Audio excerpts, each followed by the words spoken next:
नमस्कार, मैं सुधा सक्सेना। जैसा कि आप सब जानते हैं कि भारतीय संस्कृति में पर्वों के माध्यम से शक्ति संचयन का विधान किया गया है और इसी के अंतर्गत पूरे वर्ष भर में 4 नवरात्रि का विधान है। 2 गुप्त नवरात्रि हैं जो कि जनवरी में, माघ के महीने में और जून के में होती हैं, और 2 जो कि एक चैत्र में और दूसरा अक्टूबर माने कि क्वार में होती है। वो दोनों क्वार और चैत्र की नवरात्रियों का हम सब सामान्य जनता विशेष रूप से उस पर्व को मनाती है। तो आइए, नवरात्रि का मंगल संदेश क्या है, इस पर आज हम सब थोड़ी चर्चा करते हैं। नवरात्र वस्तुतः शक्ति उपासना का पर्व है। वर्ष में 2 बार आकर यह पर्व सृष्टि के कण कण में शक्ति का एहसास कराता है। न यह केवल जगत का वरन संपूर्ण ब्रह्मांड शक्ति का संचालन का संदेश देता है। शक्ति के अभाव में तो शिव भी शव हो जाता है। शरीर की समस्त इंद्रियां शक्ति केंद्रित हैं। इसकी शक्ति क्षीण होने पर पूरा शरीर मृत पिंड हो जाता है, क्योंकि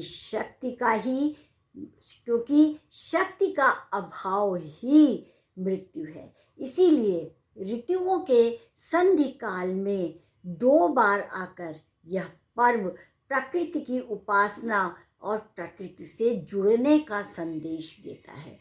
और 2 जो गुप्त नवरात्रि है उसमें साधक और ऋषि मुनि अपनी साधना को निरंतरता प्रदान करते हैं। चूँकि इस काल में जो परिवर्तन काल, संधि काल होता है ऋतुओं का, उसमें रोग के आने की संभावना बहुत अधिक रहती है। अतः ये पर्व सात्विक आहार विहार नियमों का पालन करने का और शक्ति स्वरूपा माँ की आराधना करके शक्ति संचयन का पर्व होता है। अतः इस प्रकार से अगर हम देखें तो ये हमें सुअवसर प्रदान करता है कि हम आसुरी शक्ति को भगा करके आसुरी एवं तामसी प्रवृत्तियों को दूर करके सात्विक प्रवृत्तियों को किस प्रकार से बढ़ावा दें। ये 9 दिन जो नवरात्रि कहलाती है, ये 9 दिन हमें नियम और संयम से रहने का दिन है, रहने का पर्व है, जिसमें कि हम अपनी तामसिक वृत्तियों को दूर करने का प्रयत्न करते हैं और शारीरिक मानसिक दोनों ही को ही शुद्ध और सात्विक बनाने का प्रयत्न करते हैं।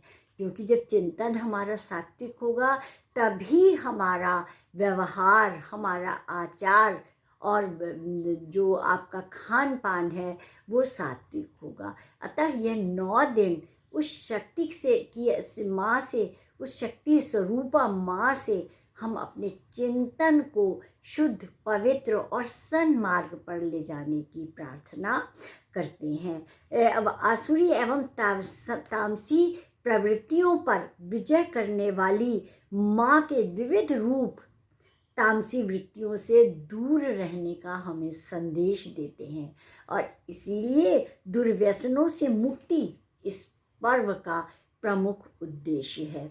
नवरात्र उपासना में घट स्थापन तथा जौ बोने का विशेष महत्व है। घट इस शरीर का प्रतीक है।